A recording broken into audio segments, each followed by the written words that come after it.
એવું શરૂઆત થાય. હા દાદા. ચોપડી એક્સરસાઇઝ મૂકો. હા દાદા આપ આપે છે અહીંયા વર્ક કરવી પડે કઈ તો બધાને માસ્ટર જેવી આખી જિંદગી કાઢીને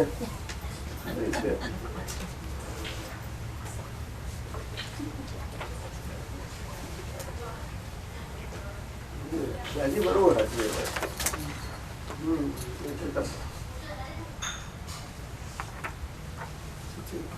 પ્રકાશ ખુશ બધા પપ્પા મમ્મી છે મમ્મી તો છે પપ્પા આવી નથી શકેલા. હા એ તો બરોબર છે. જય સચિદાનંદ. મોકલી આપજે આશીર્વાદ ખુશ રહેશે.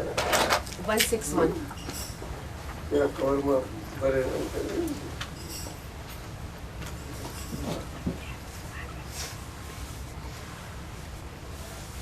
આવશે. બહુ ફાઇન ને સરસ બોલ. હા દાદા.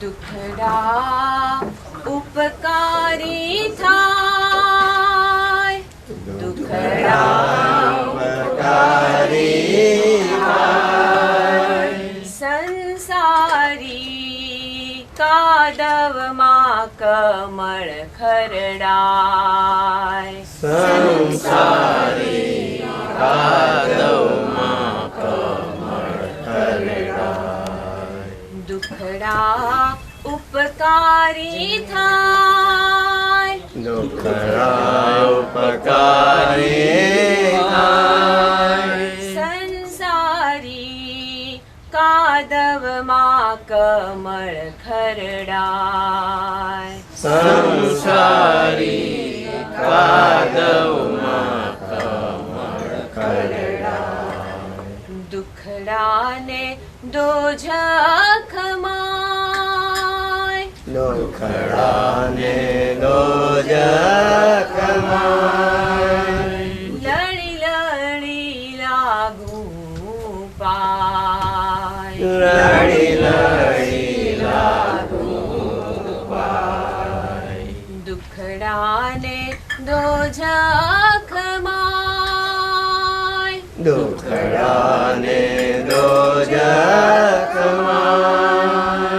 લડી લડી લાગુ પાય, લડી લડી લાગુ પાય, દુઃખ અજ્ઞાન મારું પૂદગલ તત્વનું, દુઃખ જ્ઞાન મારું પૂદગલ તત્વનું, એને નાચે નાવે ક્યાંય, એને નાચે નાવે ક્યાંય, દુઃખ અજ્ઞાન મારું પૂદગલ તત્વનું, દુઃખ જ્ઞાન મારું પૂદગલ તત્વનું, એને નાચે નાવે ક્યાંય, એને નાચે નાવે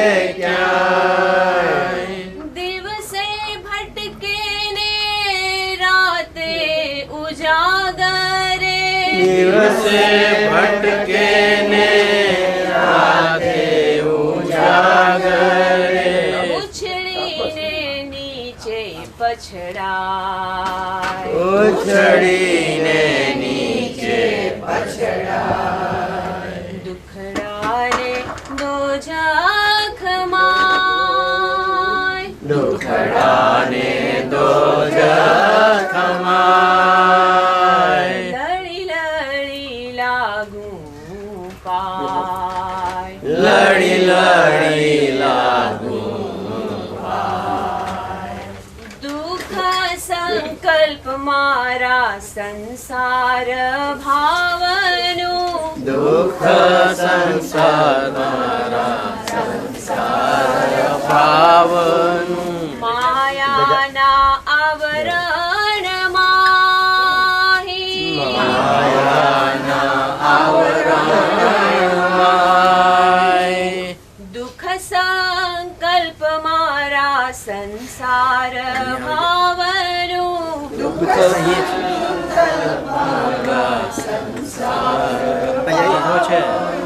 માયાના આવરણ માહી માયાના આવરણ માહી ધર્મને માની હાચું જુએ ના જોવાનું ધર્મને માની હાચું જુએ ના જોવાનું ધર્મને માની હાચું જુએ ના જોવાનું ધર્મને માની હાચું જુએ ના જોવાનું એ તો કરમ ચક્ષુ નિલાય એ તો કર્મ ચક્ષુ દુખડાને દોજખમાં દુખડાને દોજખમાં લડી લડી લાગુ પાય લડી લડી લાગુ કર્મી રેખાના દુઃખ હોય ના સંસારે તો કર્મી રેખાના દુઃખ હોયના સંસારે તો સુખના મૂળ કેમ સમજાય સુખના મૂળ કેમ સમજાય કર્મી રેખાના દુઃખ હોય ના સંસારે તો કર્મી રેખાના દુઃખ હોયના સંસારે તો સુખના મૂળ કેમ સમજાય સુખના મૂળ કેમ સમજાય અનુભવ નંદન વિરલાને તો કોણ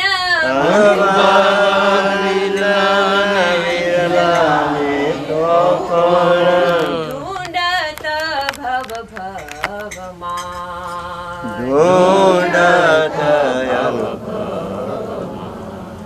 અનુભવ નંદન વિરલાને તો કોણ અનુભવ નંદન વિરલાને તો ગુણ ઢૂંઢત ભવ ભવમાં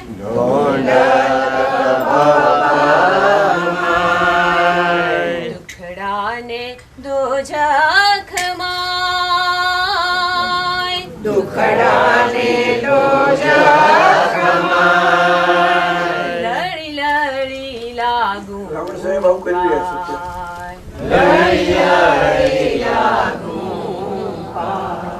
કોટી વરસના કુકર્મ દુઃખ બંધન કોટી વર્ષના કુકર્મ બંધન આવ્યા જ્યાં ભગવન ના દગમાય આવ્યા જ્યાં કોટી વરસના કુકર્મ દુઃખ બંધન કોટી વર્ષના કુકર્મ બંધન આવ્યા જ્યાં ભગવન ના દગમાય આવ્યા જ્યાં ભગવાનના નિતરંત ક્યાંથી કરુણાધાર નેતરા ક્યાંથી કરુણાધાર વિરુદ્ધ તારણહાર વિરુદ્ધ ક્યાંથી સાર્થક થાય ક્યાંથી સાર્થક થાય દુખડા ઉપકારી થાય દુખડા ઉપકારી થાય સંસારી કાદવમાં કમળ ખરડા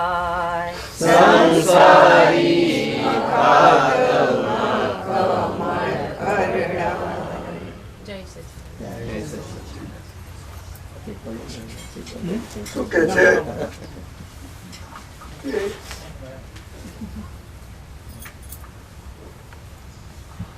દુખડાને આપણે અપકારી માનીએ છીએ આ કાળમાં. એવું છે? સાચી વાત છે? નથી ગમતા એટલે અપકાર કરે છે એવું કહીએ કે ઉપકાર કરે છે એવું કહીએ? શું ના જલ્દી જા પાછું.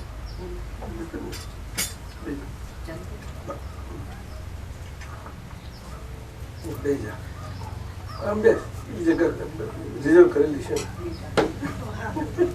અરે બરાબર છે દિલીપ. આપણા સકલ સંપત્તિ, હા સાહેબ, એમની અહીંયા આગળ રિપ્રેઝન્ટ કરે છે બધા. બહુ સન્માન કરજો. આવું તાપમાન થોડુંક આમ ખસેડવા લાઈન. ભાઈ હું તમને જોઈ જાય, વાંધો નહીં, તમને માટે વાંધો નહીં. થોડું કરો ખસેડ. એક ખુરશી સમાઈ દેવાનો. એક ખુરશી થોડી ફીટ સમાય. થઈ જશે થઈ જશે. થોડું હજુ અરુણભાઈ ખસેડો.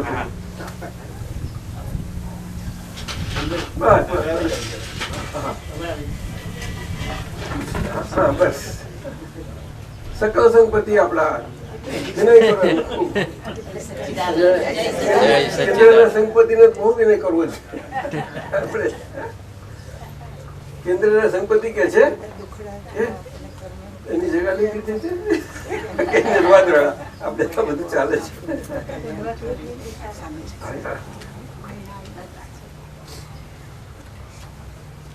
થઈ જશે અહીંયા બેન. ભાવશે તમને? મતલબ કે તમને બેકનું છે નહીં? બેકનું પેન છે ને?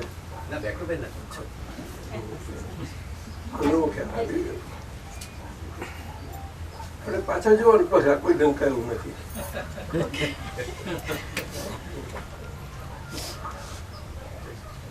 શું વાત કરે છે મારો વાલો? અહીંયા હોતે ને કમ યાર, થોડું ખસેડો યાર.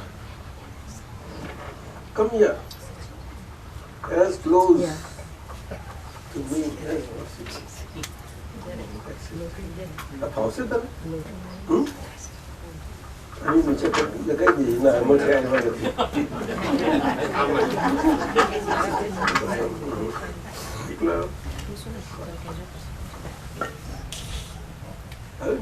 થોડું આમ છે. આ તો મોટી કહેવાય. બસ બસ બસ. તારે આમ ખસે જવાનું. ચાલો. એટલે દુખડા જો અમારી શીલા ક્યાં છે? શીલા, એક પ્રશ્ન કરું તને દીકરી. દુખડા આપણા પર કેટલો બધો અપકાર કરે છે નહીં? અપકાર કરે છે ને? તને અનુભવ છે એવું? મારાથી શું બોલે? મારાથી શું બોલે?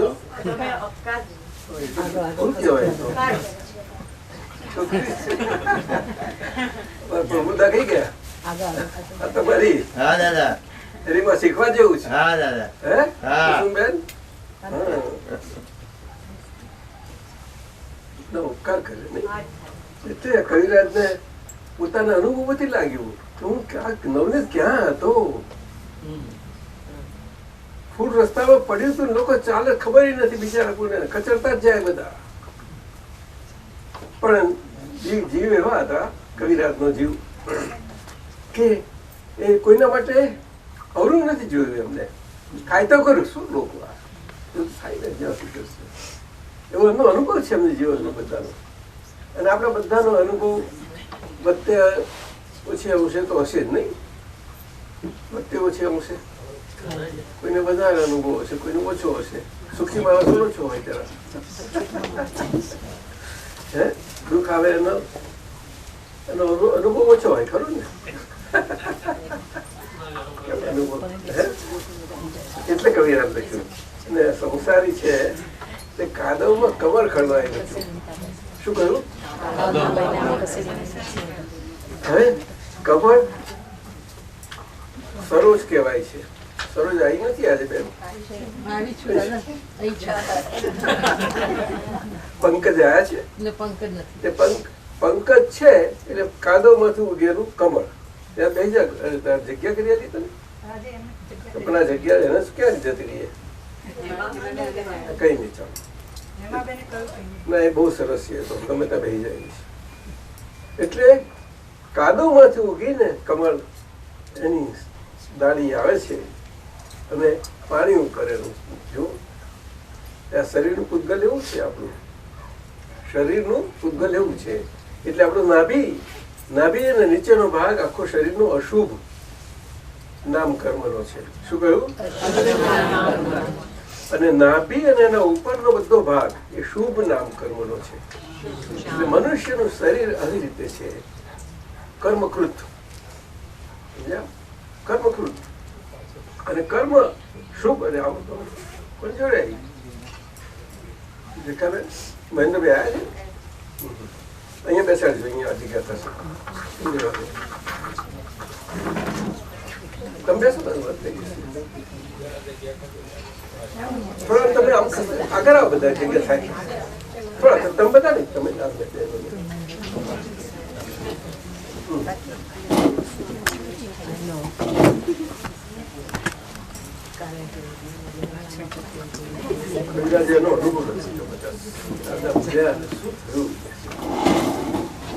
આખું આ કોમ્પોઝિશન અંદર કેવું સુખા ધ્યાન બતાવે તારે એકદમ લખાય છે ના લખાય આ લાઈનો અને એક શબ્દ તમારો એટલે કે છે કે આ અશુભ નામ કર્મનો આ દેહ અને આવું શુભ નામ કર્મ શુભ અને અશુભ નું મિક્સચર વાળો શરીર માણસ એ શરીરને પૂતગલ કે છે શું કહ્યું એટલે કર્મ કૃત એટલે જે કર્મો થયા હતા આપણાથી થઈ ગયા હતા આગળ પાસ્ટમાં ભૂતકાળમાં એનું આખું પ્રારબ્ધ ઘડાયું અને તૈયાર થયું જન્મવા માટેનું એ પ્રકૃતિ તૈયાર થઈ ગઈ આખા જીવનના પ્રારબ્ધ યુક્ત કમ્પ્લીટ સમજાય એટલે પ્રારબ્ધ યુક્ત હોય તો પ્રારબ્ધ ગુણો વાળું જ હોય તો એટલે એ ડ્યુઅલ ગુણો વાળું છે તમે બેસો ને મોહનભાઈ અહીંયા આવી જાઓ અહીં નજીક આવી જાઓ એ પ્રારબ્ધ આપણું ડ્યુઅલ ગુણો વાળું છે આમ તો મુક્ત તત્વ સ્વરૂપે એને પુણ્ય અને પાપ કહે છે ગુડ મેરિટ્સ અને બેડ મેરિટ્સ તત્વ સ્વરૂપે જો શરીરનું સંચાલન કયા તત્વથી થાય છે એવું સમજવું હોય તો શાસ્ત્રોમાં એને તત્વ સ્વરૂપે સમજાવ્યું છે પુણ્ય અને પાપ કારણ કે શરીર છે શરીરની જોડે આત્મા સ્વરૂપ ભગવાન છે પરમાત્મા છે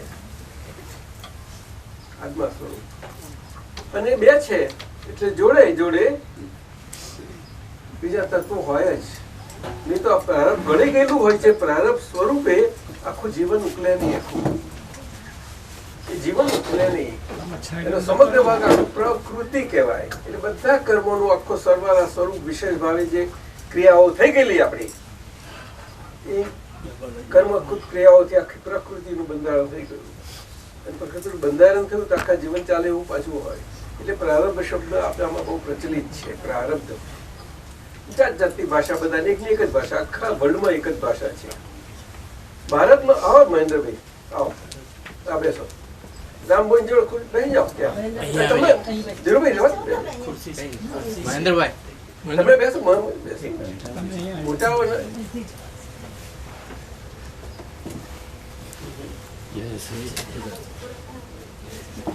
થોડું કરજો પછી બે ચાર બે થોડું બસ બહુ થઈ ગયું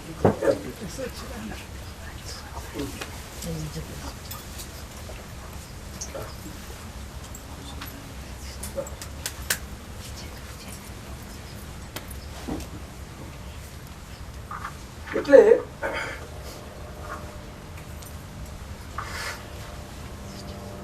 પ્રારબ્ધ યુક્ત પ્રકૃતિ એટલે જન્મ પામવું જ પડે એને કારણ કે પ્રકૃતિનું બંધારણ થઈ ગયું છે આખું એ પ્રાકૃત સ્વરૂપે પ્રારબ્ધ યુક્ત આખું ખાલી થઈ જવું જોઈએ એનું બંધારણ થઈ ગયું ગમતા ના ગમતાનું શુભ અશુભનું એ બંધારણ થઈ ગયું તો તત્વ સ્વરૂપે પછી એ શરીર આખા જીવન દરમિયાન કામ કરે. એ બે તત્વો પુણ્ય અને પાપ.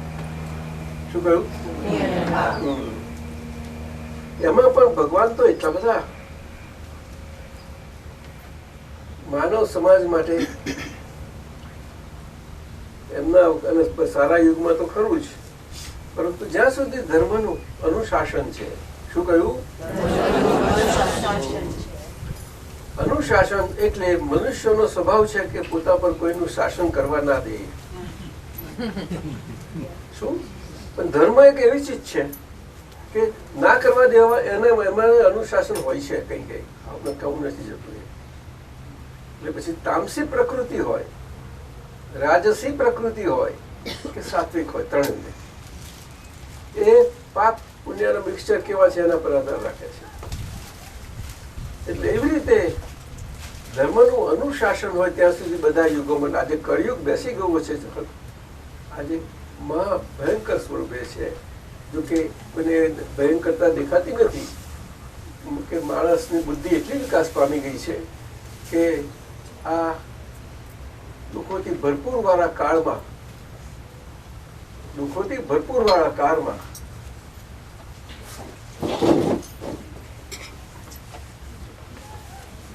એને આ દુઃખમાં રહેવાનું, દુઃખમાં આપણને દુઃખ લાગે નહીં એટલા માટે માણસે પોતાની બુદ્ધિથી બહુ સાધો રહેવા ખોરી કર્યા કે એમાં ઘરકી જાય.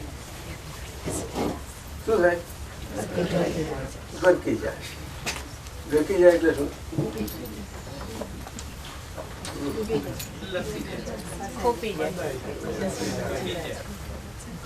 એને જેમ કાઢવા જઈએ ને, એક 6 ઇંચ કાઢ્યો હોય ને 1 ફૂટ ગરકે, 1 ફૂટ કાઢો તો 2 ફૂટ ગરકે. એ સંસારનો સ્વભાવ. એટલે કાદો કરી નાખ. એટલે કાદોમાં અહીં છે, બધું છે, છીએ છતાંય સમજાતું નથી આપણને. કમર ખરડાય છે કે એટલે આનો ભાગ કમર એટલે છાતી, ગળું અને આ 3 ભાગ. એટલે ભગવાનની પૂજા એવી રીતે કરીએ છીએ આપણે મુખ્ય, પણ અશુભ નહીં કરીએ છીએ કે ભગવાનને તો શુભ ના રહ્યું, અશુભ ના રહ્યું. પરમાત્માને બંને મુક્ત થઈ ગયા. શરીર રહ્યું જરૂર, પણ એ શરીર એટલી ઉત્કૃષ્ટ દશાએ જઈ શકે છે કે એમને વેદન તો હોય એ પોતે ના વેદે, પણ વેદનનો પ્રકાર છેલ્લા શ્વાસ સુધી કેવા જ્ઞાન થઈને સિદ્ધ થઈ જાય ત્યાં સુધી હોય છે. સમજ્યું ને? અને ગોત્ર, આ બે શું કહ્યું? પકડી રાખે છે. નામ કર્મ ગોત્ર છે ને. છેલ્લું બધું થઈ જાય. છેલ્લામાં છેલ્લી ભૂલ દાદા ભગવાને સમજાવ્યું છે તેમ દેખાઈ અને નિકાલ થઈ ગઈ. એ આવી, દેખાઈ, નિકાલ થઈ ગઈ. જોઈ, જાણી લીધી, નિકાલ થઈ ગઈ. અને જોવું જાણવું એ સાયમલ્ટેનિયસ થાય છે. શું કહ્યું? સાયમલ્ટેનિયસ થાય છે. અને આપણને જે પરમાર્થ જ્ઞાન મળ્યું છે દાદા ભગવાન થકી, અને આજે જેમને જે મળતું રહેતું હોય એ બધાને મૂળમાં તો એક જ આપણા માથા પર મુખ્ય ધણી એક જ હોય, 1 થી 2 ના હોઈ શકે. એટલા માટે જ્ઞાની પુરુષને માટે એક અને અનન્ય ભાવ હોવો ઘટે. શું કહ્યું? હવે આવું એક અને અનન્ય ભાવ આપણો હોય એનો અર્થ એવું નથી કે આપણને બીજાને નગણ્ય ગણીએ છીએ, કન્સિડરેશન એવું નથી એનો અર્થ. પણ એ આવું અદભુત સ્વરૂપ હોય અને કોઈને ઓળખાણ ના પડે એવું હોય, સાદામાં સાદા સ્વરૂપે હોય, તારે હૃદયથી તેમ હોવું ઘટે. શું? કોઈ શરીરની ક્રિયાથી રાખવાની જરૂર નથી, એને હૃદયથી રાખવાની જરૂર છે. પણ શરીર જન્મ જન્માંતરોથી, અનંત જન્મોથી, કરોડો અવતારોથી માણસ દેહ પ્રાપ્ત થયા પછી અથડાતા કૂટાતા આટલી સ્ટેજે આવ્યા છીએ. અત્યારે કેટલી બધી રીતે કોઈની પાસે, માણસો પાસે એની ગણિતની ગણતરી ના હોય, અને ભગવાનને આખું ગણિત બધું ઉગાડું થઈ ગયેલું હોય. સૂક્ષ્મથી સૂક્ષ્મ ગણિત. કેવું? એટલે એમને ગણિતમાં બધું જ સહેજ અંદર અરીસામાં ઝળકે તેમ ઝળક્યા કરે. આખું બ્રહ્માંડ બધું ઝળકે, પણ ખાસ તો એ મધ્યલોકમાં છે, મનુષ્ય લોકમાં છે, મૃત્યુલોકમાં. એટલે મનુષ્ય લોકના કલ્યાણને માટે અને એમની કલ્યાણ ભાવના હોય છે.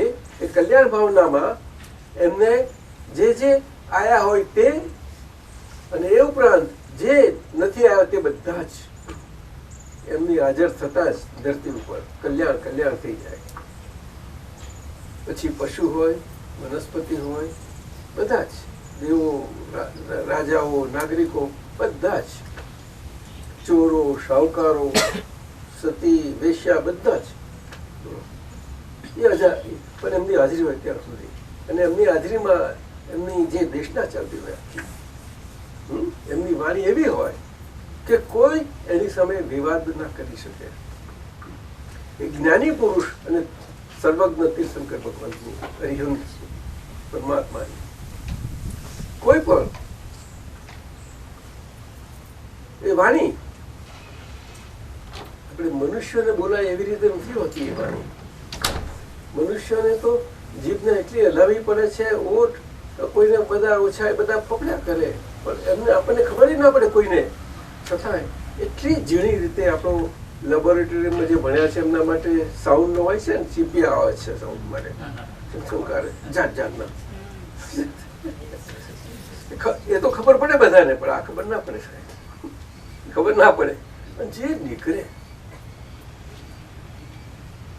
4 યોજન સુધી, એટલે બહુ એ તો કહેવાય 25-30 માઇલ ઉપર થઈ ગયું. એક સરખી એક ધારી બધે ચાલ્યા કરે, નહીં ઊંચી નહીં નીચી, એક ધારી. હવે આજની મનુષ્યોને, આ બુદ્ધિવાળા મનુષ્યોમાં આ વાત કેમ નહીં બેસે? એ હ્યુમન બિઈંગ, મનુષ્યનો દેહ આટલી ઉત્કૃષ્ટ દશા પ્રાપ્ત કરી શકે છે, પરંતુ એ પ્રાપ્ત થવા માટેના એના ભાવના સ્વરૂપ બીજો ના પડ્યા હોય ત્યાં સુધી એ વસ્તુ નથી હોતી. શું કહ્યું? ભાવના સ્વરૂપ, ભાવના. અને ભાવના એમની પોતાની કરેલી નથી હોતી, એ કૃપાની પ્રસાદી છે. શું? કૃપાનો અનુગ્રહ છે, કૃપાનો અનુગ્રહ છે. અને પરમ સમર્પણતા છે. શું કહ્યું? સમર્પણ થઈ ગયો બસ, કઈ નહીં. પછી એને કશું વિચારવાનું નહીં, બોલવાનું કશું જ નહીં, એ રહ્યા જ કરે. અને બહાર બધાને જે બધા કરતો ફરતો હોય, ખરું નહીં? આપણા બધા મહાત્માઓના એવું અનુભવ છે જેના જ્યાં વિશે. એટલે આ સત્સંગ, પરમાર્થ સત્સંગ છે, જ્યાં આગળ સત અને અસત, આત્મા અને અનાત્મા. આત્મા જેવું દેખાય પણ આત્મા નથી. એ બંને સારી રીતે ભિન્ન સ્વરૂપે સમજાય આપણને, એવી એ અદભુત સભા છે, હંસ સભા. એને જ્ઞાન હોય ના હોય એમાં જોવાનું નથી, પણ આ સત્સંગનું આખું ઓરા ને વાતાવરણ ને એનું બધું સર્જાય છે તે એનું કારણ છે. અને મુક્તિ પામેલા જીવો અને એમનું આ સભા, એ આપણી સભા કહેવાય. અન્યથા સત્સંગ હોય તે લૌકિક સ્વરૂપે કહેવાય, કારણ કે લોકમાં ધર્મ તો રહેવાનો જ. જ્યાં સુધી ધર્મનું અનુશાસન છે ત્યાં સુધી ધર્મ રહેવાનું જ. એટલે ધર્મ બે પ્રકારે, લોકની માન્યતાઓથી લૌકિક ધર્મ, અને એ ધર્મમાં મનુષ્ય બધે પોતાની માન્યતા પ્રમાણે વેચાઈ ગયો છે. એ બધા વેચાઈ કરે ફાટાઓ બધા, પણ બધાને પહોંચવું છે એક જ જગ્યાએ. તો બધાની ફાટાઓ જુદા છે, જુદા જુદા મનુષ્યોને એનું આખું ગ્રુપ, એટલે એને એને આ રસ્તો લીધું, પેલા લીધું, બધું ચાલ્યા કરે. પરંતુ વિતરાગ પુરુષોનો મૂળ ધર્મ એક પ્રાપ્ત થવું મહા મુશ્કેલ છે. આમ કરતા કરતા ક્યારેક ભાવ થઈ જાય ને સાચા દિલથી આપણને જ્ઞાની કે મળ્યા હોય ને થયું એમની જરૂર ભાવ કઈ, ત્યારથી એ ચાલુ થાય. અને આગળના ભાવમાં એમને ઉત્કૃષ્ટ પ્રગતિ થાય બધી. સમજો? ભલે વેદાંતતા હોય, કોઈ પણ ધર્મના, વૈષ્ણવ હોય, શિવ હોય કે જૈન હોય, જૈન વિતરાગ દર્શન વાળાઓ છે, પણ એ માન્યતા છે એક પ્રકારની કે આ સાચામાં સાચા પુરુષો આ છે એવી માન્યતા છે. એટલે એ તો સંસ્કારમાં થતા થતા આવતું. એ બંને ભ્રાંતિથી દૂર થઈ કરતા ભાવથી મુક્ત થઈ બંને થઈ શકે છે. પછી જે છેલ્લા ધ્યેયને પ્રાપ્ત કરવા માટે ત્યાં એક કોમન પોઈન્ટ મળે છે. ત્યાર પછી વેદાંતમાં પણ જ્ઞાની પુરુષ હોય છે અને જૈનો પણ હોય છે, બંનેના આચાર્યોમાં. પણ એ આ કાળમાં અપવાદ ના હોઈ શકે, ભારતમાં ના હોઈ શકે, ભારતમાં ના હોઈ શકે. એટલે વ્યવહારથી વ્યવહાર ખરાબ છે. એ તો બધું હોય. વ્યવહાર કોઈ દિવસે વ્યવહાર કોને કહેવાય કે ભૂતકાળમાં હતો, વર્તમાનમાં છે અને ભવિષ્યમાં આવશે. એટલે ત્રિકાળ અને અનંતકાળથી અનંત ભેદે અનંત ભાવથી એવું બધું છે એ રહ્યા જ કરે છે વ્યવહાર.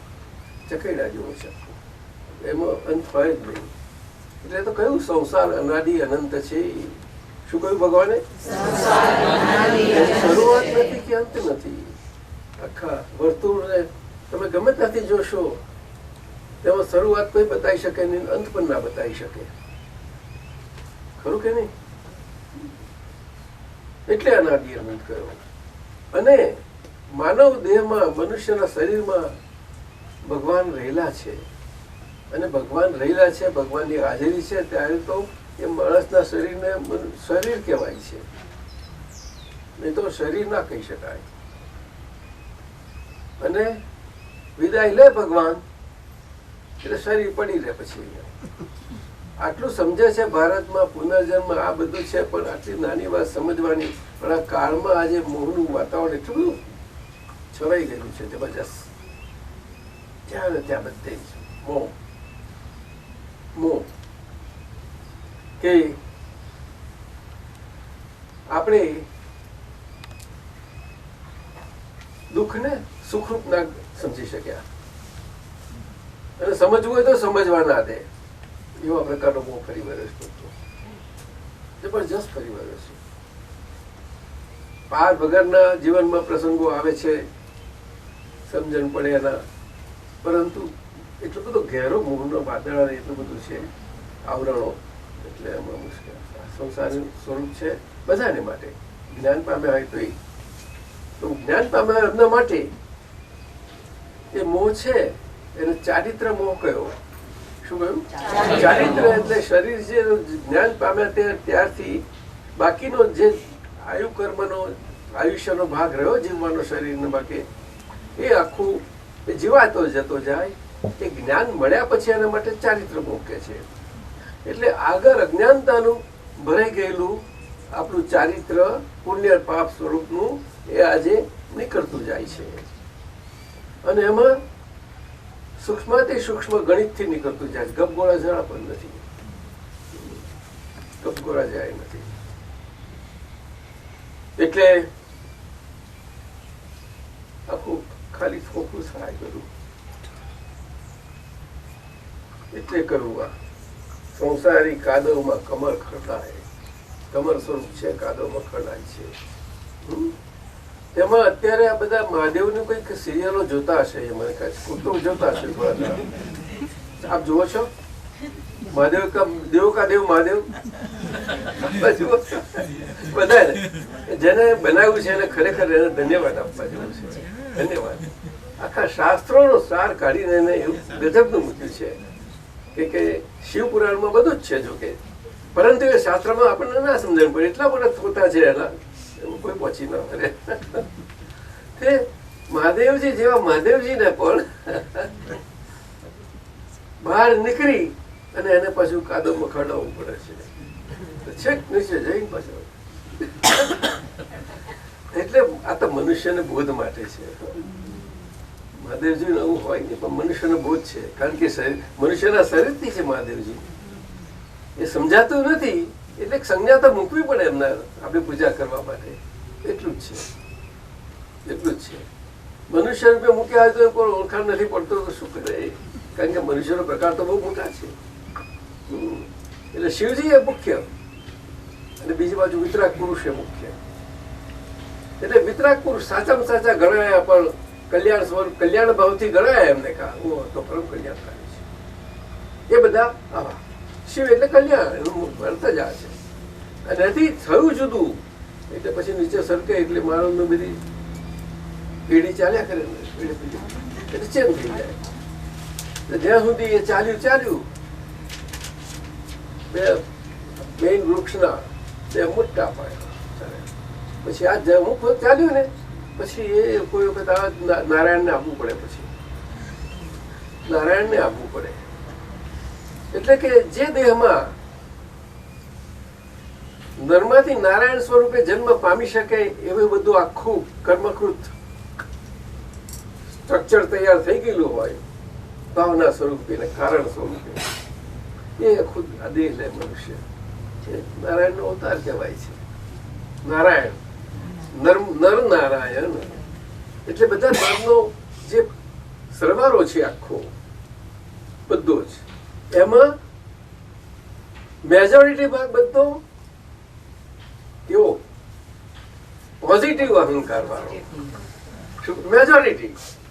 આ બધો મનુષ્યનો સરવાળો બધું જ આવે અંદર, કારણ કે આ નેગેટિવ વાતાવરણમાં બધા ત્રાહીમામ થઈ ગયેલા હોય, ના કહેવાય ના સેવાય, બેવું બેસે તેરી ચૂપ મેરી ચૂપ, છતાંય પાછા કે આપણે બે હરખા કે છે, આવું જ ચાલ્યા કરે.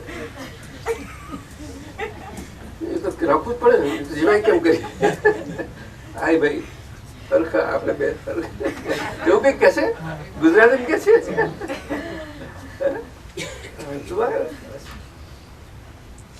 તો એ નરમાંથી નારાયણ એટલે પોઝિટિવ અહંકાર બધા મોટા ભાગનો જેમ એ બધું પેલું તો હોય, પણ એ કેવું કેવા સ્વરૂપે હોય, કોઈને નુકસાન નહીં કરી શકે, કોઈને નુકસાન ના કરે. એ કોઈ પણ રીતે એમની વાણી પણ એવી સુંદર હોય, એમની પાસે અપાર શક્તિ હોય છે, છતાં એ શક્તિ અને એની સત્તાનો ઉપયોગ નથી કરતા. એમની હાજરી જ બસ. કૃષ્ણ ભગવાને સારા જીવન દરમિયાન મનુષ્ય દેહે દેવકી માતાના મુખે જન્મ પામ્યા પછી જુઓ એમનું આ બધું આખી છેક છેલ્લે સુધી પોતાના સ્વયં પુત્ર ગાડીઓ ગણી જરાકુમાર તે પણ એ પછી એ ગણતરી ના રહ્યા એટલે બહાર ગયા, ચલો હવે આપણે જંગલમાં એકલા ફરી કહીએ કે આવું હતું. અને એમાં ફરતા છેલ્લે ગયા જાણતા નથી આ કોણ છે, પણ આ તો કે છે હરણના મુખ જેવું થાક, બહુ થાક હતો, બહુ થાક લાગે છે. ભગવાનને મળી હા નેમિનાથને મળ્યા પછી છેલ્લે અને બલરામજીને શોધવા નીકળે છે. આમ લાગ્યું હરણનું મોડું જેવું લાગ્યું ને આમ સુતા લાગ્યા ને એટલે હરણ જેવું છે કે જે એમનું તીર આવ્યું ને ચીસ પાડી.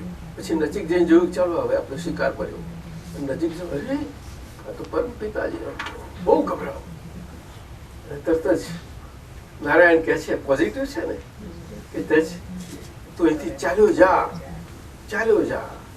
હજુ બલરામ અહીંયા હશે ગમે તે આવશે, સહી સલામત નહીં રહું, તું ભાગી જા. આ નારાયણ પોઝિટિવ હોય, એને નેગેટિવ આવે જ નહીં કશું, પણ એમના થકી કળાઓ થાય બધી ખટપટની,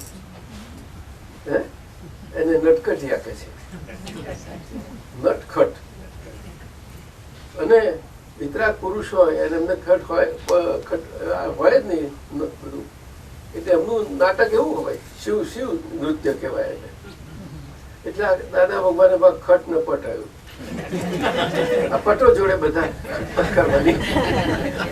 અરે રાજેશ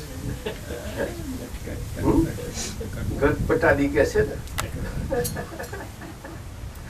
શબ્દો તો બધા મજાના છે, પણ એ જ્ઞાની પુરુષ મારફતે જયારે થોડુંક અર્થ નીકળે ને ત્યારે આપણને આનંદ આવે જરા. ગમ કહેવાય છે, ગમ બધી પ્રકારની ગમ આપણને દ્રષ્ટિ મળી છે, ધીમે ધીમે ગમ પડતી જતી જાય. શું સાહેબ બોલો?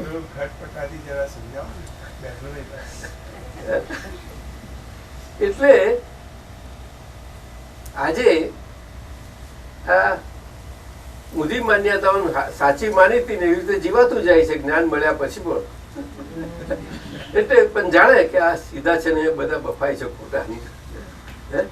વિના કારણે બફાય છે. અમને છૂટવું છે પણ શું થાય? અમે એવા ઝડપાઈ ગયેલા છે તે ખટપટ કરીને કોઈને આગળ જાય નહીં, પણ પછી કહે ખરે આવો આમ તેમ કરો બધું. એટલે એમના જીવનનો ભાગ રહ્યો. બાકી એ બધું સમજાવવા માટે એટલે કેવી રીતે જીવી જવું ખબર ને. કોઈનું પારખું જીવન નથી, તમારું પોતાનું છે. ફરે લગ્ન કર્યા તો શું થઈ ગયું? જીવન તો દરેકનું પોતાનું છે. સીધી વાત છે. દાદા ભગવાન આ સંદેશો માનવ જાતને આપવા માટે આ કળિયુગમાં પરમાત્મા સ્વરૂપે એક આશ્ચર્ય સ્વરૂપે પ્રગટ થયા. આમ શાસ્ત્રોમાં તો ઉલ્લેખ છે, જૈનોના વેદાંતોના બધામાં, કે કલકીયુગમાં પણ કળિયુગમાં પણ અવતાર થવાના. પણ એમની માન્યતાઓ પ્રમાણે મનુષ્ય લોક ધર્મ હોય, લોકમાં બધાને સહારો કંઈક જોઈએ ને, એવી રીતે કંઈ આપવું પડે છે. સમજાયું? એટલે વિતરાગ માર્ગમાં એમને આ સંસારી વેશમાં પ્રગટ થશે પરમાત્મા, એવું કહ્યું છે. અને વેદાંત માર્ગમાં કલ્કી સ્વરૂપે પ્રગટ થશે એવું કહ્યું છે. કલ્કી સ્વરૂપે પ્રગટ થાય અને અહીંયા આગળ સંસારી વેશે બે એક જ અર્થ છે. કલ્કી સ્વરૂપ એટલે ક્ષત્રિય ધર્મથી, ક્ષત્રિય ધર્મ વાળા. સમજાયું ને? એટલે બધા મનુષ્યોને, સામાન્ય મનુષ્યોને દુઃખના પંજાઓમાં ચોગરદમથી બધે સપડાઈ ગયેલા છે. કોઈ છોડાઈ ના શકે એવી રીતે એમને તારવા માટે. એટલે એમને હાથમાં તલવાર આપવી પડે, છત્રી જેવો રાજાનો દેશ આપવો પડે, ઘોડો આપવો પડે, બધું એવું છે ને. બધું બધાને ખબર. અહીંયા કદાચ તમને ઓછું પંડિતજીએ શીખવાડ્યું. કલ્કી અવતાર કે છે, ઘોડો સાફો બે રીતે છે. એ ભારતીય માન્યતા. આ જ પ્રમાણે મોમેડન પર આ જ માન્યતા છે કે અલ્લાહ એ આપણા પરમાત્મા. પરંતુ ત્યાં પણ આ ડ્યુઆલિટી વાળું શરીર અને ડ્યુઆલિટી વાળું જીવન, લૌકિક ધર્મ, એમની માન્યતાના પ્રકારનો. સમજાયું? પરંતુ એ ડ્યુઆલિટી તો બધે જ હિન્દુઓમાં છે. પુણ્ય અને પાપ, શુભ ને અશુભ, આ બધું સારું ને ખોટું અહીંયા છે. તકદીર ને તદબીર આ બધું જ. ક્રિશ્ચનોમાં જાય એવા નથી પાછા. બધા ડેસ્ટિની, લક, ગુડ, બેડ આ બધું ચાલ્યા જ કરે બધા ધર્મોમાં. એટલે એને ધર્મો સાચા કયા બધા. કોઈ ધર્મ કોઈને ખોટો ના કહી શકે ક્યારેય પણ. અને આજના સમયમાં મનુષ્યોમાં, આપણા ભારતમાં સાચી વાત નહીં જાણવાથી અને કોઈ એવો નીકળ્યો નહીં કે પ્રગટ કરે, અને પ્રગટ થયું હોય તો એનો પ્રસાર થાય કે પહોંચે બધાને, યથાર્થ પ્રયાસ નથી થઈ શકતો. એ આપણા કર્મનો હિસાબ છે. આવે તમને વચમાં રહી જાય ને તું તો બહુ જગ્યા હું રોકાયું નથી. તમને કોઈ અડચણ કરે એવી જ નથી.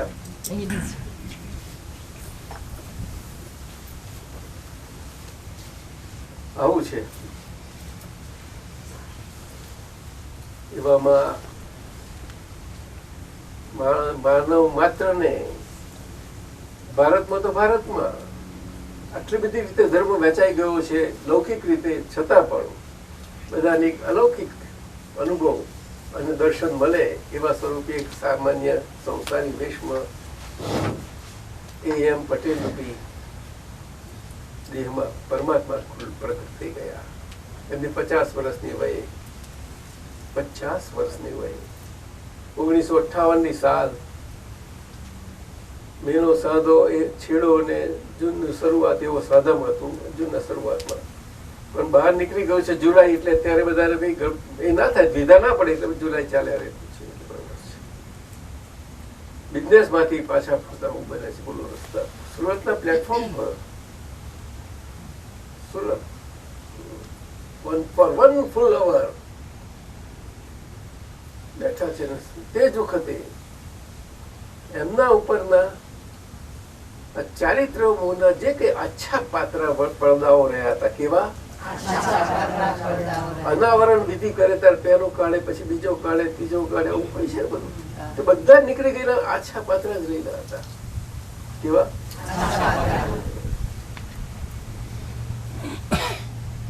એ બધા સૂક્ષ્મ, બધા સૂક્ષ્મના પ્રકારો, સૂક્ષ્મ લેયર હોય પાછળ.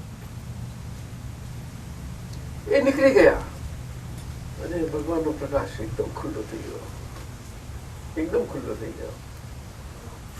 એટલે તે પૂરતો તો સ્થૂળ સૂક્ષ્મ તો બધું નીકળી ગયું, ખુલ્લો થઈ ગયો કલાક સુધી. આખા બ્રહ્માંડ બધું દેખાયું, વિશ્વ દેખાયું, બધું બધા રહસ્યો ખુલ્લા થઈ ગયા. આગળની એમની ભાવના અને આવા કાળમાં મનુષ્યો સામે આવી જે ધર્મનું અનુશાસન છે એ ધર્મના રક્ષણ અર્થે અને બધાનો એમનો લાભ ભલે બધાને, મુક્તિ ચાહનારાઓને મુક્તિનો અને સંસારમાં પ્રગતિ કરતા કરતા સંસારમાં રહેવા માટે એમનો બંનેને લાભ મળી શકે એ બે રીતે પ્રગટ થઈ ગયા. તે દાદા ભગવાન સ્વરૂપે ઓળખાયા.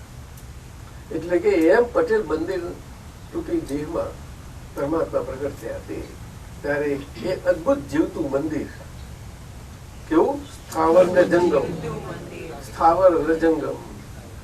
સ્થાવર એટલે જ્ઞાન અને એમની સ્થિરતા.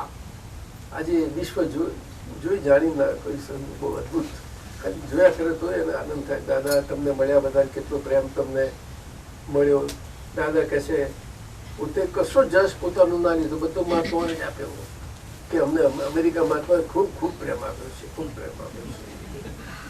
અને ભારતમાં જાય ભારતનું કહે બધું જશ આપણો કીધું હોય. અને આવા હાથે હાથે રહીએ તો એકબીજાનું છે ને કઈ કોઈ અમે એકલો પડીને થાય કશું ના થાય. આ દાદા પિતા શું બીજા કાળની બલિયારી છે, બહુ અદભુત. કેવી છે કવિરાજ કેવા મળ્યા આપણને. દાદા એક વ્યક્તિને સામે ચાલીને ગયા નથી કોઈને પણ કે હું કલ્યાણ કરું. ગુરુ શું કહીએ આપણને, અને બધા સુખ મજબૂત જોઈશે. બધું જીવતા દ્રષ્ટાંત સ્વરૂપે હતા, એટલું ના પકડાય. શું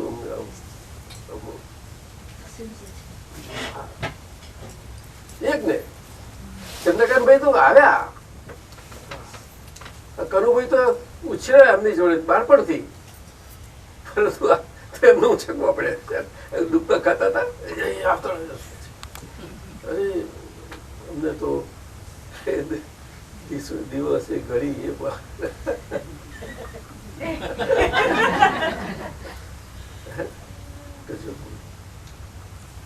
એટલે અમે કહીએ ને કે આપણી શું દશા હતી, શું છે, આટલું ઘણું વિચારતો અંબો વિકાસ થતો જતો જાય.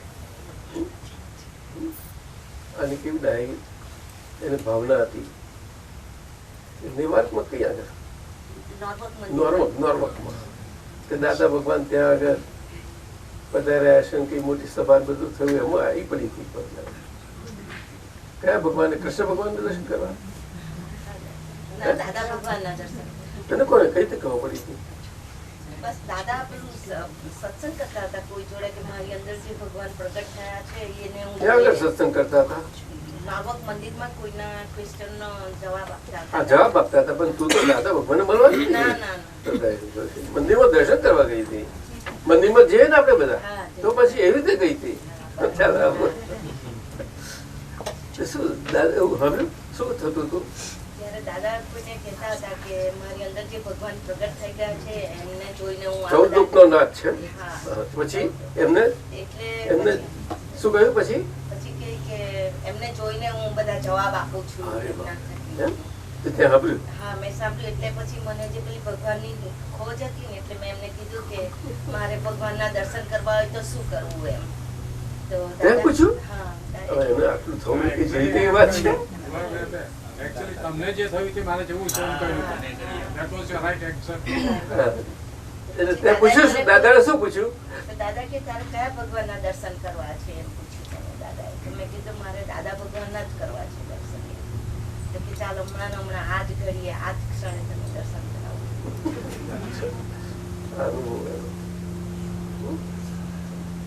એટલે આ દેહધારી પરમાત્મા સામાન્ય વિશે કોઈ ઓળખી ના શકે. અનેક એટલી અદભુત એમને 1958ની સાલમાં એ ગરમીના દિવસો ને વરસાદનો સાદો વરસાદ પડવાનો, એમાં જે વેશે જે દશાએ જેમ જ્ઞાન ખુલ્લું થઈ ગયું એમાં એક મોલિક્યુલ અણુ જેટલું પણ ફેરફાર કરવાનું બુદ્ધિ ખલાસ નષ્ટ થઈ ગઈ બધી. નહીં તો જ્ઞાન થઈ જાય મને જ્ઞાન કઈ કઈ સ્પેશિયાલિટી બધા વગર રહે નહીં. સ્પેશિયાલિટી બધા રહે જ નહીં, કઈ નહીં કોઈ પણ રીતે હોય એનું નિશાની. આ વાત છે. એક એટમ જો ફેરફાર કરવાની કેમ છે જે દેશે આટલું બધું દ્રષ્ટાંત આપણને મળ્યું છે. એના પર આપણે ફુરસદના ટાઈમમાં અંદર ઉતરીને જરાક ખણખોદ કરવી જોઈએ કે નહીં? આપણને જે મુક્તિ મળી છે, જ્ઞાન મળ્યું છે, દર્શન ખુલ્લું થયું છે, દ્રષ્ટિ કરી છે, એને વિકાસ થવા માટે આ પૂતગલની ભૂમિમાં એને આપણા આજ્ઞારૂપી હથિયારોથી એ ધરતીમાં ખેડવું, કરવું, ખોદવું કરવું ના જોઈએ. અને જ્ઞાન દર્શન રૂપી દિવ્ય માટી આવી હોત પછી નખીને એને જરા ખાતર બતર ના નાખવું જોઈએ. એ કરવાનું છે. એટલે પોતાને બાકી રહેલા જીવન પોતાનું શરીર છે જેને પૂતગલ કહેવાય છે, એમાં આપણે આ શુદ્ધાત્મા દ્રષ્ટિથી જ્ઞાન સાથેની જ્ઞાન વગર દ્રષ્ટિ ખુલે જ નહીં કોઈ દિવસે.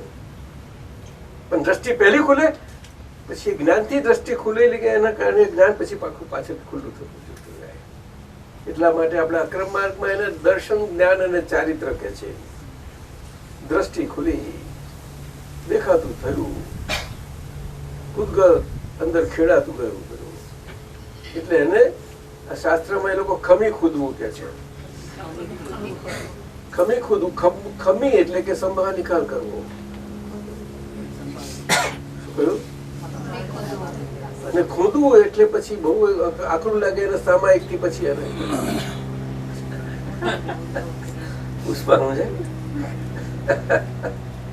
ખમીને ખોદવું ટેકનિકલ શબ્દો છે પણ એના પરમાર્થ સમજવા જેવા હોય છે. બધા ગુજરાતી ભાષા બહુ મજાની છે.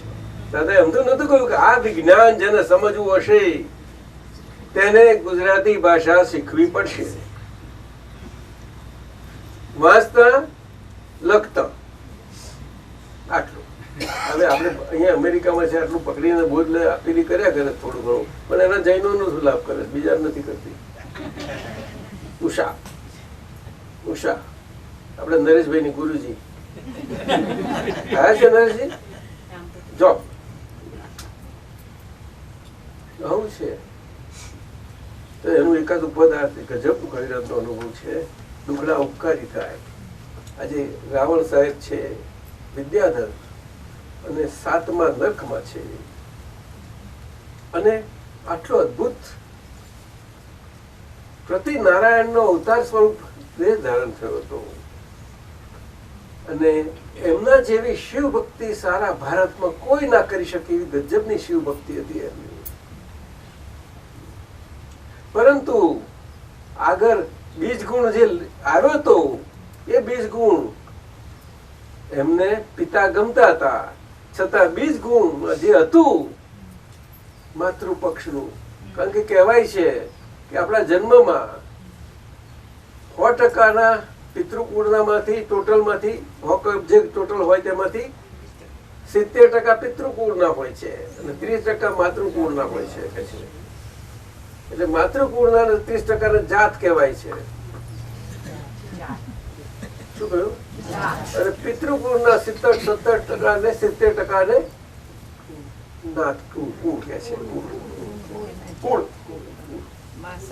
એટલે આપણા કુળ જ્યોતિષીઓ બ્રહ્મ બધા પંડિતો આપણને સમજાવે છે ને બધું. એટલે એવી રીતે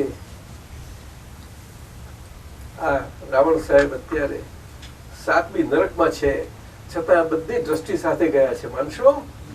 જ્ઞાનની દ્રષ્ટિ સાથે ગયા છે, કારણ કે એમની સંગીતમય કીર્તન ભક્તિ સારા માનવ જાતમાં ના હોય એવી, અને એના આદ્ય સંગીતકાર કહેવાય છે. એવી ભક્તિ એટલી બધી ભક્તિ વિતરાગની, જયારે વિતરાગ સમજાયા ત્યારે, અને ભક્તિ હતી એ ભક્તિ કરતા થયું ને. પણ તો ક્ષત્રિય પુરુષ કહે છે કે તાર જરા કે થવા લાગ્યો ને તો તરત જ એને કટ કરી અને નસ કરીને જોડી કરીને કરવા લાગ્યો. આવું કહેવાય છે કંઈક શાસ્ત્ર. એટલું બધું ક્ષત્રિય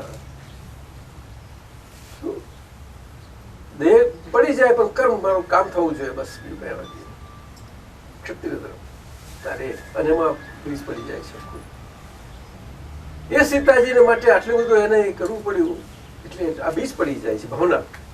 અને સીતાજી તો આ જગત જાણતું નથી, કારણ કે હિન્દુ સમાજમાં જે રીતે રામાયણ પીરસવામાં આવ્યું છે તે જુદી રીતે છે, પણ અસલ હકીકત સ્વરૂપ જુદી છે. આખી હકીકત સ્વરૂપમાં જન્મ અને કર્મના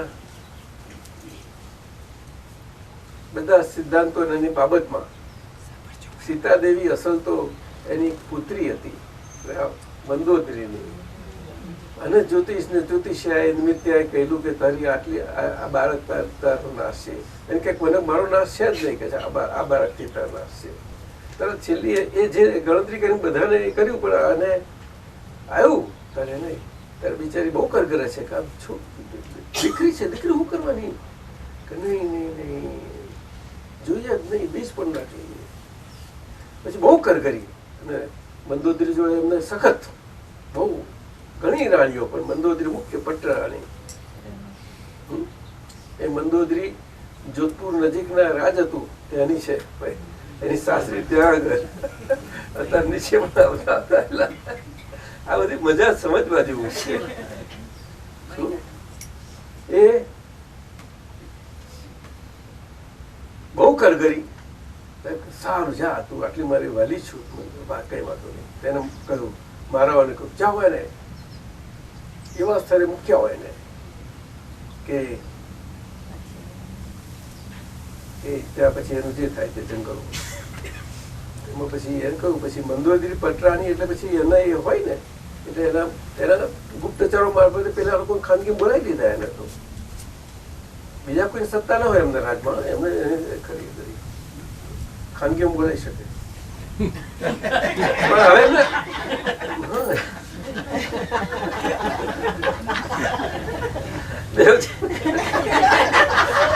પરંતુ વાત શું છે કે રાવણ એટલે કેટલું બધું એને તરત જ એને ખ્યાલ આવી જાય. એ અગર જો આ કર્મનો ઉદય થવાનો તો એ ખ્યાલ વાદળું આવી ગયું.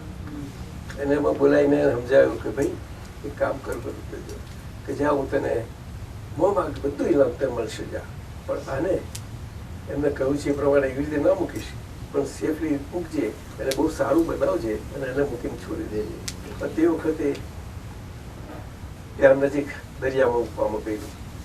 અત્યારે આપણે આજના ભૂગોળ અને આ બધું જોઈએ છીએ, આજના વિજ્ઞાનને આપણે આ ભણતર ને આ વિકાસ થયેલું ભણતર કઈ સમજ જ નથી કોઈને. દ્રષ્ટિ આ બધું સમજણ પડે, બધું સમજાય, પણ આપણે કેટલા ખોવાઈ ગયેલા છીએ. બહુ આ ભૂગોળ સમજવી, આ જો આટલું શરીર સમજાઈ ગયું ને તો આખું બ્રહ્માંડ સમજાય એવું છે. એટલે બ્રહ્માંડ બહુ મોટું થઈ ગયું છે સમજો ને તો આખું આ ભણતર સમજાઈ જ જાય તમને. બોલો એટલું બધું સરસ છે. હવે દાદા ભગવાન પ્રગટ થયા, એમની વાણી આ તે કેટલું બધું આપણી પાસે મટીરિયલ છે. પણ ડોલરનો પ્રેમ એટલો બધો છે કે ફુરસત મળતી નથી. કામ તો કરવું છે ડોલર તો 24 કલાકમાંથી થોડી ફુરસત નથી કાઢતું કે પોતાની ચોપડી બનાવે, ડાયરી રાખે, આ કરે, આવું આવું કરવું છે, પણ એ સમય આવશે કરવું જરૂર. તૈયારી કરતું. આજે જુવાનીની ઉંમર છે તો એમાં ખાસ કરી શકાય. કેટલી ડાયરી રાખી તે કશું છે તારી પર જયારે હોય ત્યારે જેને ઉભા રહીએ તો કઈ એ છે કઈ. એટલે આજે અમે લાયા છીએ ત્યાં ઇન્ડિયાથી સેમિનાર યુદ્ધની શિબિર થઈ, કેવા કેવા સબ્જેક્ટો મુકાયા હતા અને આપતા પુત્ર એમાં બધો સુંદર ભાગ લે છે. સમજ્યા? એ સબ્જેક્ટો વાંચું તો તમને અત્યારે પણ અંદર પડ્યું છે. એટલે ફરતી બીજી વખત સત્સંગ હોય તો આવજો, તારે વાંચી બતાવીશું. સમીર આખા દાડાની કરીને તમે જોજો. 6થા ધોરણનું 8મા 10મા ધોરણ SSC અને પછી બધા ટેકનિકલ બધા જ ઓલ ક્ષેત્ર માસ્ટર્સ ને બધા બધાએ બધા ભાગ લીધો છે. અને જુઓ આપણે અહીંયા આગળ, કારણ કે અહીંયા આવ્યા છે તો બધા આમ તો બધા એવું સમજે છે કે ભારતનું ક્રીમ બધું કયું ને આ બાજુ કયું બધું, આજે એ બધી માન્યતા ચાલે છે. ક્રીમ આ બાજુ કયું, ખુરાના સાહેબ અહીંયા આવ્યા હતા, આ લોકોએ બખાડે અને પ્રગટ કરી દીધું. પછી ભારત ગયા હતા, આપણો ભારતનો પુત્ર આવ્યો કે છે બહાર ક્યારે, પછી અમે ત્યાં જાય. આ હાલત છે આપણી, શું કરીએ? આ હાલત છે આપણી.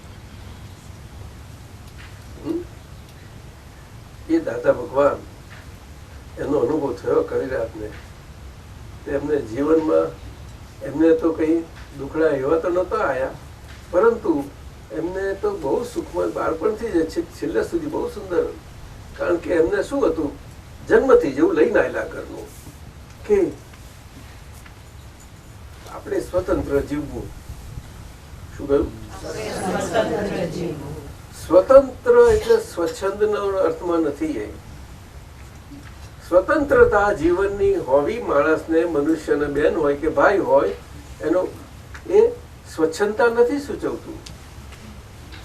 પરંતુ સ્વતંત્ર નથી માટે માણસ માત્ર ને જ્યાં જો હોય ત્યાં અંદરથી જે એની સમજથી જીવાય છે, એની માન્યતાથી જીવાય છે, એ સ્વચ્છંદનું જ છે બધું. પણ આ સ્વચ્છંદ શબ્દ આમ બધા સત્સંગમાં બહુ વાપરે, પણ સમજી શકે નહીં, કોઈ ના સમજે. સ્વચ્છંદ, સ્વચ્છંદ એને નિજ છંદ કહ્યો. બધો કર્મકૃત શરીરમાં એ મસાલામાં એનો ભાગ છે બધો, અને ખરો ભાગ એ જ ભજવે છે બધો, એ જ ભજવે છે. એટલે સંભાવ નિકાલ કર્યું બધું. તમારો જ માલ છે, તમારે નિકાલ કરવો પડશે. તમારા માટે બીજું કોણ આવે? તમે શિવજીને બહુ પ્રાર્થના કરો કે મને મારો ભાવે કરો, મારા વતી નિકાલ કરી આપો. એવું બોલતા તો નથી કોઈ સાહેબ. દાદા સંભાવ નિકાલ થાય, કૃપા તો કરો. કૃપા કરી શકે જ્ઞાની પૂરા હાજર હોય તો, પણ એની તૈયારી જોઈએ. તૈયારી ના હોય ને માગે એનો શું મતલબ છે? એનો મતલબ નહીં ને. મારે પૈસા જોઈતા હું પૈસા લેવા જઉં, પણ માગતા પહેલા મારે આપી દેવાની ભાવનાની તૈયારી રાખવી જોઈએ પહેલી તો. પણ આજે તો બહુ મુશ્કેલ છે, બહુ તકલીફ છે બધી. તમને સમજ્યા?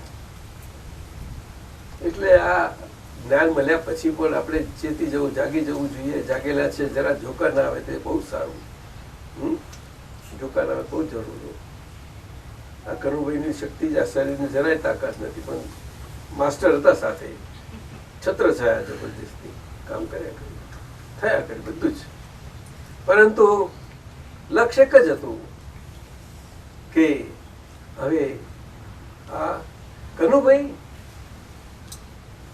મુક્તિ પામ્યા છે, એ પૂરેપૂરી મુક્તિ પામી જાય એ રીતે જ આ શુદ્ધ આત્મા ભાવે જીવવાનું છે, બસ બીજું કાંઈ નહીં. કનુભાઈ મુક્તિ પામી ગયા છે, એમને મુક્ત સ્વરૂપે જીવી શકે એવું બધું ઘણું બધું આવશે એની વિરુદ્ધમાં. એને વચમાં બહુ આવવાનું, અંતરાયો આવશે, વિઘ્નો આવશે, જાત જાતની વેદનીઓ આવશે. કહ્યું?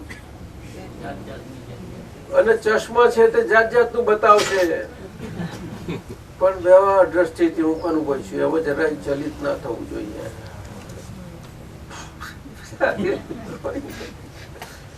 વ્યવહાર દ્રષ્ટિથી આજ્ઞા જ મૂકી છે. આજ્ઞા તો ખલાસ થઈ ગયું.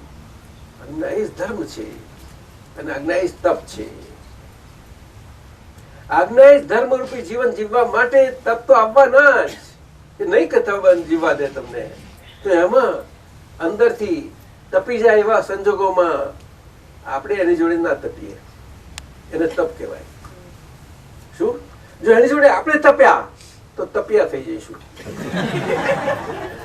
દાદા ભગવાન તપ્યા નતા, એટલા શીતળ હતા, પરંતુ એમનું અંદરનું એ પોતે જીવી જાણ્યા. દાદા કહેતા તમને ખાલી જોયા જ કરજો, બીજું કશું ના કરશો. તમે ગજબનું કર્યું છે. પરમ પુરુષ પ્રભુ સદગુરુ પરમ ધામ સુખધામ આપ્યું આપે ભાન. દાદા આપને સદા પ્રણામ પ્રણામ પ્રણામ.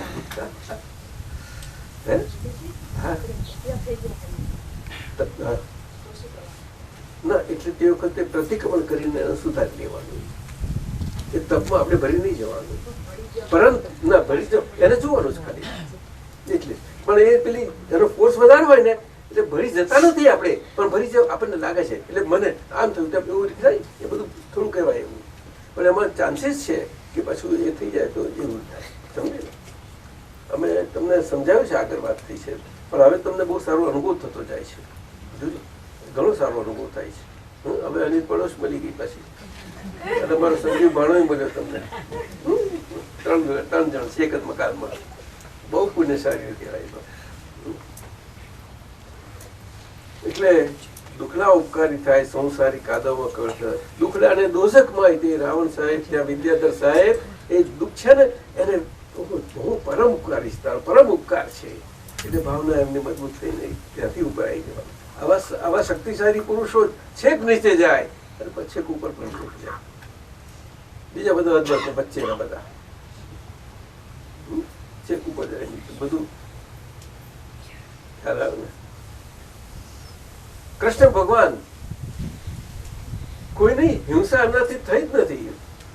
શસ્ત્ર સુદર્શન ચક્ર છે છતાં પણ એ હિંસા માટે નથી વપરાયું. એમનું સુદર્શન અને એમનું એ સુદર્શનનો પ્રતાપ અને પ્રભાવ અને જબરજસ્ત, એમાં શિશુપાલ ખલાસ થઈ ગયેલા. પણ શાસ્ત્રોમાં કહેવું પડે કે એમને છેદી નાખ્યા માથું કરીને, એવું કહેવું પડે, કારણ કે લોકોને બતાવવા માટે. એટલે ડર તો રાખે લોકો થોડો ઘણો તો માથે. એ તો કોનો ડર આજે રાખે એવા છે બધા. બધું કોઈ ડર રાખે એવું છે?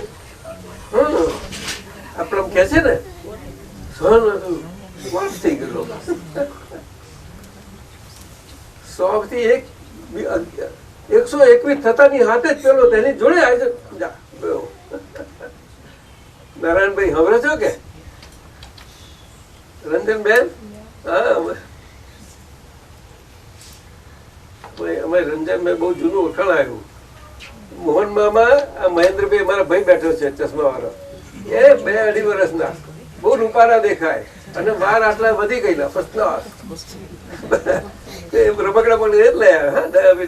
મોહનભાઈ મોહન મામા રમાડતા હતા, અમારા ઘરમાં રહેતા હતા ને એ લોકો, એક કુટુંબ. એમના ભાણી મોહનભાઈ ના ગંગાબેન ના, અને આપણા અમના વેવણ ગીતાબેન ના. સંજોગો છે આ તો કુદરત, કઈ નહીં. પણ દાદા આપણને સરીબેન કાલે કહેતી હતી ને, 6 ગામનો ભાદરણા ગમે તે ઓછામાં ઓછા મળ્યા, ભાદરણા તો પહેલું બોલાવે. અરે એમને જીણામાં જીવ એટલું બધું સૂક્ષ્મ, કોઈ અમથું નાનું કામ કર્યું ને, અહીંયા બહુ ઉપકાર છે. અમે કામ કરતા હતા કોન્ટ્રાક્ટર ના, અમને એમને જમાડતો હતો. આવું એવું જયારે હું અડી ને ત્યારે દાદાએ મને આ તમે બોલ્યા એ વાક્ય કહ્યું કે ઋણ ચૂકવવા માટે હું કોઈકને ખોડતો તો ઈશ્વર દાદાના કુટુંબનો, કારણ કે જે મારું નવું કોન્ટ્રાક્ટ નો ધંધો તે કે દાદાએ જમાડેલો, તે મારે કોઈને જમાડી અને મારે ઋણ પૂરું કરવું.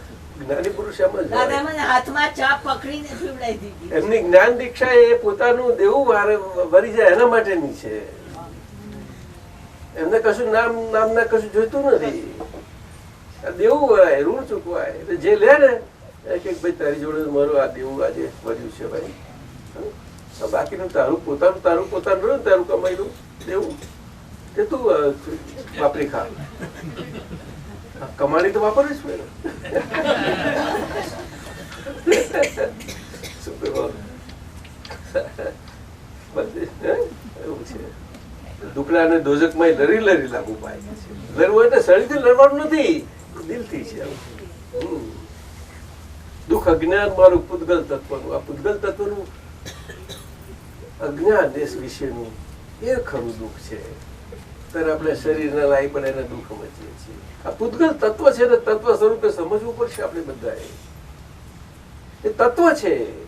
શું? આમ તો વેદાંતમાં જડ કહ્યું એને, અને જૈન દર્શનમાં એને પૂતગલ કહ્યું. બંને ભાષા પ્રકારોમાં થોડો ફેર છે, પણ એમનો મતલબ તો એક જ છે બંનેનો.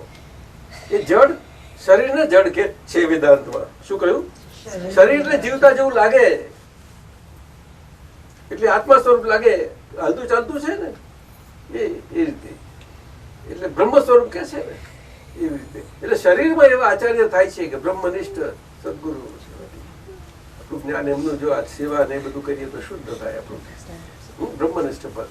બહુ મોટું પદ, સારું છે, જેવું આપણા જૈનોમાં આચાર્ય પદ છે ચલો, અને ત્યાં બ્રહ્મનિષ્ઠ પદ છે. પણ એ કોક જ ના હોય, આકારમાં તો ક્યાંય નથી, કોઈ જ ના કરે. એટલે દુઃખ અજ્ઞાન મારા પૂતગલ તત્વનું ચેન એને આવે ના કહે, પણ એ ખબર નથી પડતી કે આપણને ચેન નથી આવતું તે. હા, અચેનમય ચેન થી જીતે છે બધા.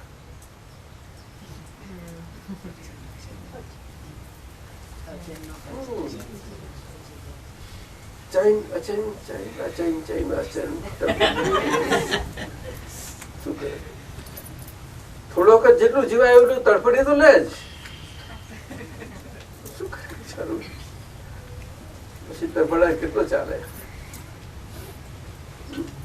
દિવસે ભટકે ને રાતે ઉજાગરે, ઉછીને નીચે પછડાય. પણ આ બધા કઈ અનુભવ બહુ જ થાય છે બધા એને પણ સમજે. કારણ કે આ અમેરિકાની સુખની ચાદરો, સુખનું વાતાવરણ ને એ બધું પ્રેમ બધું સુખ ચોગરદમનું દુઃખ સંકલ્પ મારા સંસાર ભાવનું માયાના આવરણમાં ભરમને માની સાચું જુએ ના જોવાનું. સીધું દેખાય છે મોક્ષ તો આ નાકની દાઢીના ગમ જ મોક્ષ પડ્યો છે. પણ પેલી આડી ગલીઓ બધા ભટકી ગયેલા તો ક્યાંથી દેખાય? ક્યાંથી? ભારતમાં જન્મેલો મનુષ્ય એનો હેતુ શું છે? ભારતમાં જન્મ્યો આને માટે કે મુક્તિ પામવા માટે, જન્મ મરણ ચક્રાવવા માટે. ખરું નહીં સાહેબ? ભારતમાં જન્મ્યો હાથી તો આ મોટો સિદ્ધાંત છે ભારતનો ને આર્ય સંસ્કારોનો. આર્ય સંસ્કારોનો કેવા સંસ્કાર? સનાતન સંસ્કાર. સનાતન એને યુગની અસરો નથી લાગુ પડતી જ્યાં સુધી ધર્મનું અનુશાસન છે. ક્યારે પણ ના પડે એવું છે. એ તો કર્મ ચક્ષુની લાય. કર્મરૂપી ચક્ષુ જેને અંતઃકરણ કહે છે આપણને, એમાં જ્ઞાન અને દર્શન તો પ્રકાશ છે. પરંતુ કર્મરૂપી પ્રકાશ કર્મરૂપી થઈ ગયો. એ આખો જ્ઞાન સ્વયં પ્રકાશ છે, છતાં પણ કર્મરૂપી જ્ઞાનના પ્રકાશ સ્વરૂપે એનું આવરણ છવાઈ ગયું આપણી અંદર. અને આ જન્મતા જે બધા શરીરમાં આવ્યું એ અંતઃકરણના ભાગમાં કામ કરે છે. અંતઃકરણ એટલે એને જ્ઞાન આવરણ કહે છે. અને દિવ્ય દર્શન પ્રકાશ છે સર્વજ્ઞ પુરુષનો. એ દર્શન પ્રકાશમાં ના જોવાનું જુએ, જોવાનું ના દેખાય એવું આવરણ આવ્યું. દર્શન આવરણ આવ્યા. બે આવરણ એ ચશ્મા કહેવાય છે. એ કર્મ ચક્ષુ. અને જેમાં ચશ્મા હોય એવું દેખાય. હવે પીરા ચશ્મા હોય ને પીરું દેખાય એમાં ખોટું નથી કહેતું. આમાં પીરા મને પીરું દેખાય છે એ ખોટું નથી, પણ મને બોલે છે ત્યાં ખોટો છે. આ ચશ્મા પણ આવું ક્યાંથી ખબર પડે? નાની વાત છે. અહીંયા જ્ઞાન છે આખું સર્વજ્ઞનું, અને અજ્ઞાન છે. પણ અજ્ઞાને આખું ચક્કર ફરી ફરી એનું વટાઈને એમાંથી નીકળવું પડે અને જ્ઞાન જોડે મળી જવું જોઈએ. પણ આમ તો જોડે જોડે જ છે. જોડે અરુણ હે તું સમજવા જેવું છે. પણ એમાં પેલા તત્વો આયા. મોક્ષ છે, મોક્ષ માર્ગ છે. મોક્ષ માર્ગના દાતા છે. બધું જ છે તત્વ. મોક્ષ માર્ગના પુરુષાર્થો છે. કર્મ છે, કર્મની સત્તા તો છે જ બધી રીતે. એટલે કર્મચક્ષુની લાય પણ લાય ખબર જ નહીં પડતી કોઈને. હવે આ લાય પેલી અગ્નિ જેવી નથી, અંદર તો બહુ ચાલે છે બધી, ખબર નથી પડતી. કર્મની રેખાના દુઃખ ના હોય, જો સંસારમાં ના હોય તો સુખના ભૂલ કેમ સમજાય? આપણે આ સંસારમાં સુખ જે સમજીએ છીએ તે દુઃખ છે, તારે દુઃખની અપેક્ષાએ આપણે સુખ સમજીએ, નહીં તો સુખ ના સમજાય આપણે. જોજો તે દુઃખ તો ઉપકાર કર્યો, અમે ખોટું શું કર્યું? ભલે સંસારનો સુખ તમે માનો, ઉપકાર કરે જ છે એને. એટલે અનુભવ નંદન વિરલા ને તો કોણ, તો પછી એવાને કેવા વિરલા વિરલ અનુભવ નંદન કોણ સંભાળે? પછી સંભાળશે કોણ? કે કહો અવસર મળે સૌ સંભાળવાનું એને. કહા કંઈક હોય ક્યાં મળે. ડુંડદ ભવમાં એટલે ભારતનો મનુષ્ય છે ને, આર્ય. આર્ય એટલે કલ્ચર્ડ લિવિંગ, અંદરનું લિવિંગ બધું કહેવાય. અને અનાર્ય એટલે અનકલ્ચર્ડ. એવું છે. કોટી વર્ષના કુકમ દુઃખ બંધના આવ્યા જ્યાં ભગવાનના દ્રષ્ટિમાં, એટલે એમ પટેલના દ્રષ્ટિમાં આગળના અવતારો બધા આવી ગયા, બાકી રહેલા હતા તે. મિત્ર ક્યાંથી કરુણાધાર? આ કરુણાનો આખો ધાર ક્યાંથી વહો તેમના? કરુણાધાર. કરુણાધાર એ કર્મરૂપી નથી, એ દિવ્ય છે. દિવ્ય છે પૂતગલ લક્ષી, દિવ્ય. યા પૂતગલ છેલ્લામાં છેલ્લું શુદ્ધ, પરમ વિશુદ્ધ. કરુણાધાર. વિરુદ્ધ તારણહાર ક્યાંથી સાર થાય? જે કરીને સર્વ સમર્થ થઈને સ્વરૂપે બધા અનેકોને તારવાના સામર્થ્ય ધરાવે છે. હું ક્યાંથી જ થાય? કવિરાજનું પદ ગમ્યું છે. તમે ટાઈમ થઈ ગયો કેટલો? એક પદ બોલાવી લઈએ અને પછી મંત્ર બોલાવી લઈએ.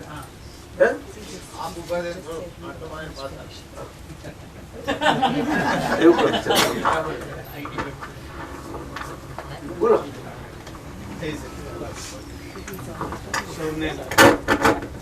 પાના નંબર બોલો.